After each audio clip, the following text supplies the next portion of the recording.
সবাই কেমন আছো? আশা করছি তোমরা অনেক ভালো আছো আর আমিও অনেক ভালো আছি। তো এটা কি মাখা হচ্ছে? এটা হচ্ছে নবান্ন মাখা।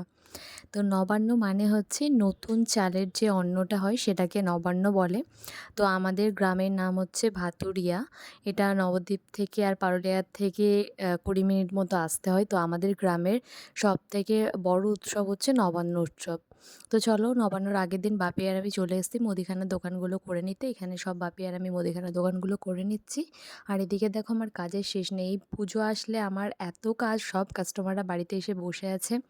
আর একের পর এক কাজ করে যাচ্ছি। সত্যি কথা বলতে এই ২ দিন এত কাজের চাপ থাকে, মানে সারাটা দিন খুবই চাপ থাকে। তো যাই হোক রাত ১০টা পর্যন্ত কাজ করেছি। আর আমার কাজ তো শেষই হয় না। নবান্ন, বাস নবান্ন, তেইশ নবান্ন দিন পর্যন্ত আমার কাজ চলেছে। তো ঠাকুরের আশীর্বাদে। তো যাই হোক এখনও ১০টা বাজে, এখনও নেল করে যাচ্ছি। এটা পরের দিন সকালবেলা। দেখো এখানে কাকিমা কীভাবে মাছ ধরছে। এগুলো সব আমাদের পুকুরের মাছ, জানো তো? আমাদের পুকুর আছে আর পুকুর থেকে প্রত্যেক বছর মাছ দেয় আমাদেরকে। তো পুকুরের মাছ পাই আমরা। তো এই যে মাছ দেখছো এগুলো একেকজনের ভাগের মাছ। তো আমাদের ৩ ঘরে এটা ভাগ করে নেওয়া হয়। ৩ ঘরে এরকম থাকে। আর এদিকে দেখো আমাদের নবান্ন রান্না শুরু হওয়ার আগে এখানে সিঁদুর দিয়ে যেরকমভাবে বরণ করে, পান, সুপারি, বাতাসা, গঙ্গার জল, ধূপ সমস্ত কিছু দিয়ে আমাদের উনানটাকে বরণ করে নিতে হয়। আম তো যাই হোক এটা মেজমা এখন করে নিচ্ছে। সমস্ত ঘরেই করা হয়ে গেছে। এখানে সমস্ত কোটা বাটা রেডি। এখানে প্রণাম করে নিচ্ছে রান্না শুরু করার আগে। এরপর এদিকে আমাদের ঘরেও শুরু হচ্ছে। তো সবার ঘরে পরপর ৩ জনার ঘরেই রান্না শুরু হয়ে গেছে নবান্নর। আর এবার আসি যে নবান্ন মাখা যেটা হচ্ছে সবথেকে শো স্টপার। তো সেটা একটু বলি। এখানে সমস্ত রকমের ফল। আচ্ছা দেখো এর মাঝখানে একটা বজরংবলী চলে এসেছিল। তো যাই হোক এদিকে রান্নাবান্না হচ্ছে হোক আর কী রান্না হচ্ছে সেটাও তোমাদের সাথে আমি শেয়ার করব। তো আজকে আমাদের অনেক কিছু রান্না করতে হয়। আর এদিকে মা এদিকে কলার বড়াগুলো ভেজে নিচ্ছে। আর এদিকে নবান্ন মাখার দেখো এখানে হচ্ছে খেজুরের গুড় আর চালের মানে চালটাকে ভিজিয়ে রাখতে হয়, সেটাকে পুরো মিক্সিতে পিষে নিয়েছি। এরপর কাঁচা দুধ দিতে হয়, যেটা অবশ্যই মাস্ট ইম্পর্টেন্ট। আর এরপর হচ্ছে সমস্ত ফল, মানে শাকালু, বেদানা, আপেল, কলা, চেরি ফল, আমসত্ত্ব, শসা, খেজুর, কিশমিশ, কাজু বাদাম, পানি ফল, লেবু, বেদানা, সমস্ত কিছু, নারকোল, যত রকমের ফল থাকে তোমরা যত রকম ফল দেবে, আখ, তো সমস্ত কিছু। আর তার সাথে একটু মূলও দিতে হয়, মূলও কুচাকুচি করে দিতে হয়। আর তার দিতে হয় আদা। তো সমস্ত কিছু দিয়ে আর এই কলাগুলো লাস্টে রাখা হয়েছে। এগুলো মানে একদম চটকে দিতে হয় যাতে মুখে না লাগে। আর এখানে দেখো গুড়ের সন্দেশ, এটা দিয়ে আমরা মাখি। তো গুড়ের সন্দেশ আর কাজু কিশমিশ তো তোমাদেরকে বললাম। তো সমস্ত কিছু দিয়ে এই নবান্ন মাখাটা তৈরি হয়। সত্যি কথা বলতে যারা খেয়েছো তারা জানো যে এটার স্বাদ কতটা। মানে সারা বছর তুমি যতই বানাও না কেন এই যে নবান্নর দিন এই নবান্ন মাখাটা খাওয়ার জন্য সবাই আমরা অধীর আগ্রহে বসে থাকি যে নবান্ন মাখাটা আমরা খাবো। এটা তোমাদের সবার জন্য। তো যাই হোক এদিকে চলো আমি পায়েসটা করে নিচ্ছি। পায়েসটা বরাবরই আমি নিজের হাতেই বানাই। তো এখানে মামি আর আমি সমস্ত রান্নাবান্না কমপ্লিট করে নিয়েছি।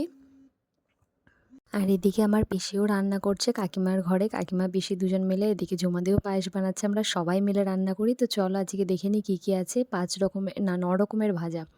এখানে বেগুন ভাজা, বড়ি ভাজা, আরও আখ ভাজা, আরও অনেক কিছু ভাজা আর ফুলকপি আলুর তরকারি। এখানে হয়েছে ডাল আর তার সাথে হয়েছে পাঁচমিশালি চাটনি। এখানে কলার ফুলুরি।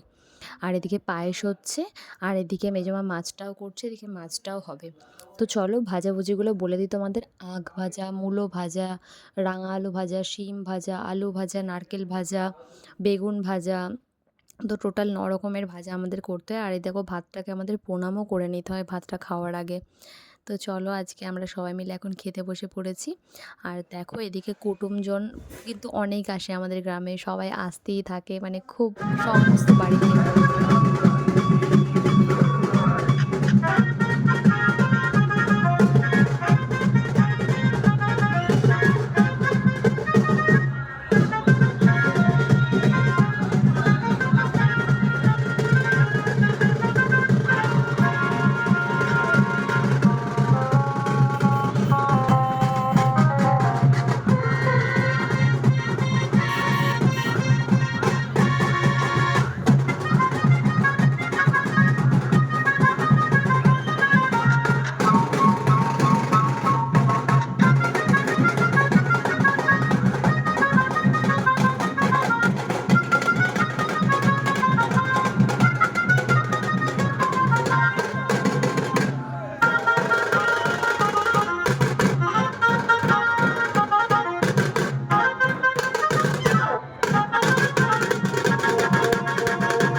নারী চারি নতুন বাঁধি পুরনো খায়, নয় পুরনো নারী চারি নতুন বাঁধি পুরনো খায়, নয় পুরনো নারী চারি নতুন বাঁধি পুরনো খায়। দেখো রাত্রিবেলা কত কুটুমজন আমাদের বাড়ির সামনে দিয়ে সবাই ঠাকুর দেখতে যায়, খুবই ভালো লাগে। আর যেটা তোমরা দেখলে চাল নিয়ে নাড়াচাড়া করছি সেটা আমাদের রিচুয়ালস। আর যে ব্যঞ্জনগুলো দেখলে সেটা হচ্ছে আমাদের এখানকার ঐতিহ্য নবান্ন স্পেশাল। তো যাই হোক, এখন আমরা বেরিয়ে গেছি ঠাকুর দেখতে একদম রাত্রিবেলা রেডি হয়ে, ভাই দাদা বাড়ির সবাই মিলে। এখানে কিন্তু লাইটিংটাও খুব ভালো করেছে, লাইটিংটাও খুব ভালো মোটামুটি করে। এখানে আমাদের ছোট ছোট কিছু প্যান্ডেল হয়, সেগুলো তোমাদের সাথে শেয়ার করলাম। এখানে গ্রামটা ছোট কিন্তু অনেকগুলোই ঠাকুর হয় এখানটাতে। আর লাইটিংগুলো দেখো বেশ সুন্দর করেছে এবার। আর একে দেখো তার থেকেও বড় কথা কী জানো তো, যে আমাদের গ্রামটা ছোট্ট, অনুষ্ঠানটাও হয়তো ছোট্ট, বাট আমরা আনন্দটা কিন্তু অনেক অনেক বেশি করি। এই ছোট ছোট প্যান্ডেলগুলো দেখতেই হাজার হাজার মানুষ এখানে আসে এই নবান্ন উৎসব দেখার জন্য। আর দেখো এখানে এটা হচ্ছে নবান্নর দিন রাতের লুক। এখানে মামি, বোন, মা, কাকিমা সবাই মিলে চলে এসছে। তো আমাদের এখানে মেনলি শিব, পার্বতী, অন্নপূর্ণা এইসবের ওপরেই ঠাকুরগুলো করা হয়। তো সেই সবগুলো নিয়েই এক একটা প্যান্ডেলে এক এক রকম থিম করা হয়, তবে বেশিরভাগ এই যে মহাদেব, অন্নপূর্ণা এইসব। আর এই যে ছাঁচগুলো এটা কিন্তু এখানকার ঐতিহ্য। আর এটা আমার সেদিনকার ফুল লুক। তো দেখো আমাদের এখানকার নবান্ন তোমরা অবশ্যই পারলে এসো একবার। এই লাইটিংটা সবথেকে বড় ছিল আমাদের এখানে, জানিও কেমন হয়েছে এই লাইটিংটা। তো ভীষণ সুন্দর লাগে, মানে ছোট ছোট লাইটিংগুলো হলেও খুব সুন্দর। আর চলো এবার মেলা দেখো, আমাদের এখানে কিন্তু অনেক মেলা হয়, আমি পরের ব্লগে তোমাদের সাথে কিছু কিছু মেলা শেয়ার করব। তো এখানে চলে এসেছি আমরা একটু কেনাকাটি করতে, ক্লিপ টিলিপ কিনতে, কাকিমা মামি সবাই মিলে।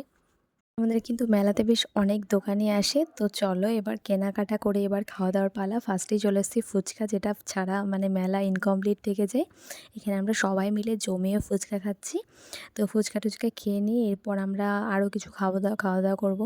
তো এরপর চলো এগরোল খাওয়ার পালা আমাদের। এগরোল খেয়ে মেলা টেলা দেখে এবার বাড়ি চলে যাব। তো তোমরা অবশ্যই জানিও যে আমাদের ভাতুরিয়ার নবান্ন তোমাদের কেমন লাগলো। সত্যি কথা বলতে নবান্নটা আমাদের কাছে ইমোশন। সারা বছর আমরা অপেক্ষা করে থাকি যে নবান্ন কখন আসবে। তোমরা অবশ্যই পারলে একবার ভাতুরিয়া গ্রামে নবান্ন উৎসব দেখতে এসো, আশা করছি তোমাদের সবার খুব ভালো লাগবে।